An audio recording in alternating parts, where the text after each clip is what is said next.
This is the third time you've prepared for this game against Ayr United. The first couple of times, obviously, it was the wet that caused problems with the weather. Has that changed maybe the way you've prepared for this game for tomorrow night because of the coldness and the wintry conditions we have compared to when you were preparing for the game the last couple of times? No.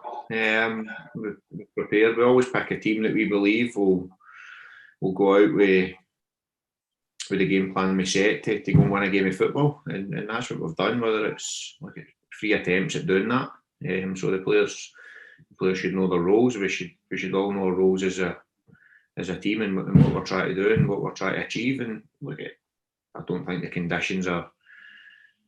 Maybe the first time it was called off, when it was close to getting played, would have been a different scenario because the pitch was really heavy that day. I don't think there would have been much football played.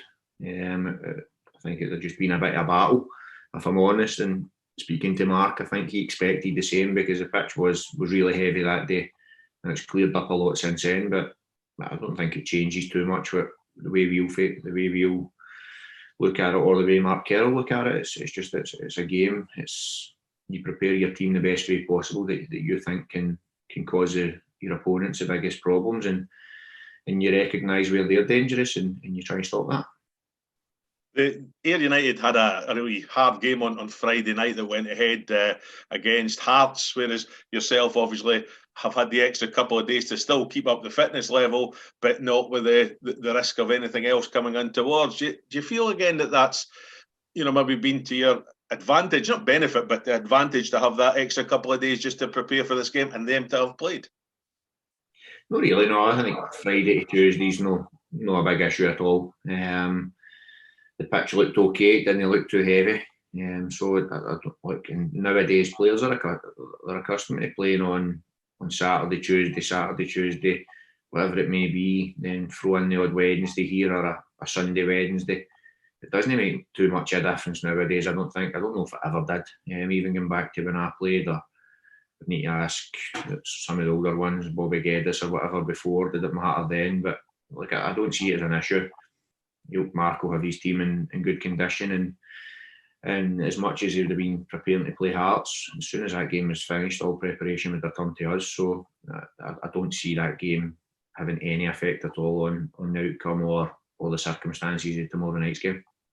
And looking forward to the team for tomorrow, looking into what's going to be there.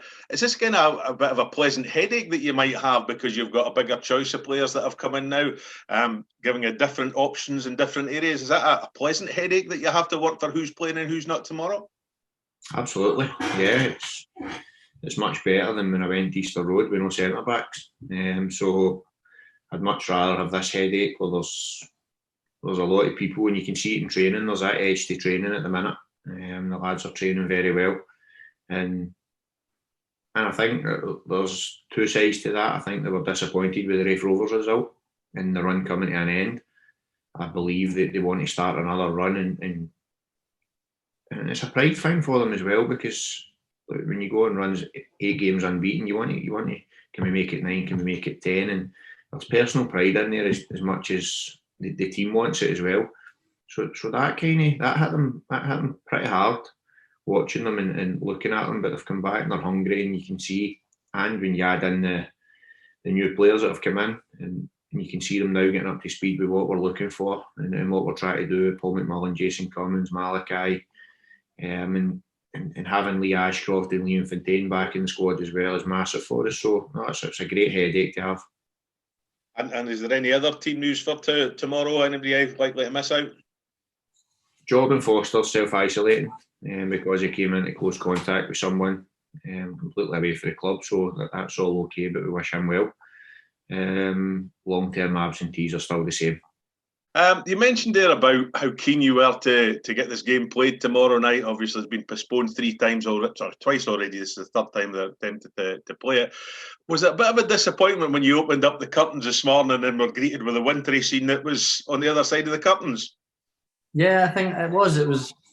You always do that, even when you were a young lad on a Sunday morning. That's the first thing you done was open the curtains and there's a game going to be on.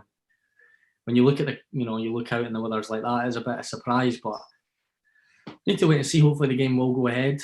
As you say, it's been a while since we've had this game played. But looking forward to it. You still need to prepare the same way as you always do, and that's part of being a professional.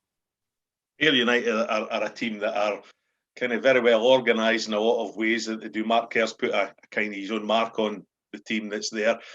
I mean, is there areas of concern that you think that you can improve on from the last time that you played them down at Somerset Park? Yeah, I mean, as you say, I think Mark Kerr's went in there and put his own stamp on things. He's got a variety of good players in his squad to choose from, and we know the dangers that they have. But